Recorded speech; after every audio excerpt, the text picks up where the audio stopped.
Coming to you live from my apartment. It's Rob Has a Podcast. And now here's the guy who's the knowingest know-it-all, Rob Sesternino. Hello, everybody. Welcome back to Rob Has a Podcast. Boy, what a Survivor episode we have for you tonight. We got a great Rob.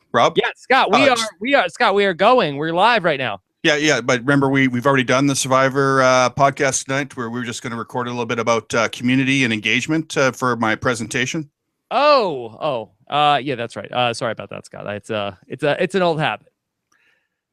So, Rob, could you tell us about the importance of community within the work that you do in podcasting and how you engage them through the use of Hangouts?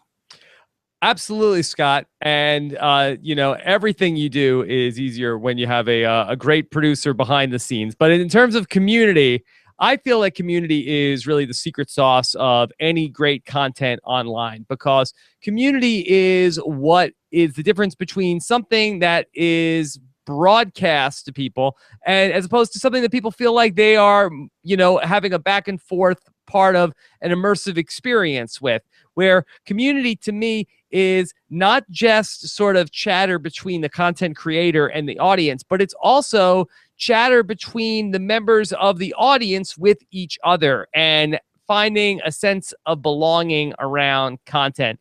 And to me, community is best summed up as organized excitement about content. So in Hangouts, then how do you make that happen in a practical sense? For me, I feel that the Google Hangout is the best way to sort of create live events which allow people to all experience that content at the same time. Whereas podcasts and a lot of other, media that we consume them in time shifted ways, whether it's Netflix or DVR and all sorts of things are on demand. Podcasts are the same way. People listen to them on their commute, whether they're washing the dishes, while they're driving around. But when you do events that are live and stuff like that, then people are all on board at the same time and able to enjoy and communicate and discuss what's happening together. Now, recently you won a couple of podcast awards at the National Association of Broadcasters show in Las Vegas. Thank you for mentioning, Scott. Yes, for sure. Now, you beat out some pretty notable names, like the Pulitzer Prize winning Serial podcast, who garnered a lot of media attention this year. So do you feel that your community must be larger than theirs? Scott, I don't pay a lot of attention to awards. I mean, that's just like something that, it's just, it's something else that, goes on in podcasting.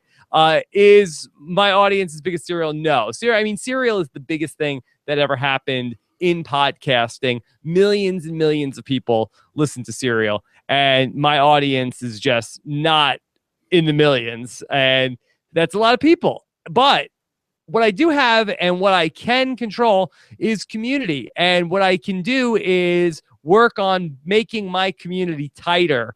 And, just like something that's more dense than something that has, is much more spread out. That's like the Serial audience, but it's not a community. It's not, there are pockets of community that have formed around Serial, but not around the podcast itself. And that's what I aim to do, is to try to strengthen the community and the experience around the people that are listening to my podcast, and try to communicate with those people as much as I can in all sorts of different ways.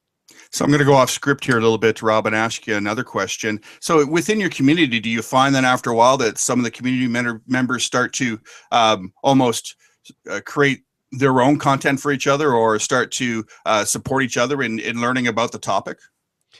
Once you get the ball rolling on community, it's really, you have no idea where it's going to go. There's user-generated content that comes up that people form real friendships, and people end up, spending time with one another, and it goes in all sorts of different directions. And you really, you can sort of guide where it's going, but ultimately you sort of have to just, hang on for the ride, because your community is going to take you places that you never imagined that you were going to go.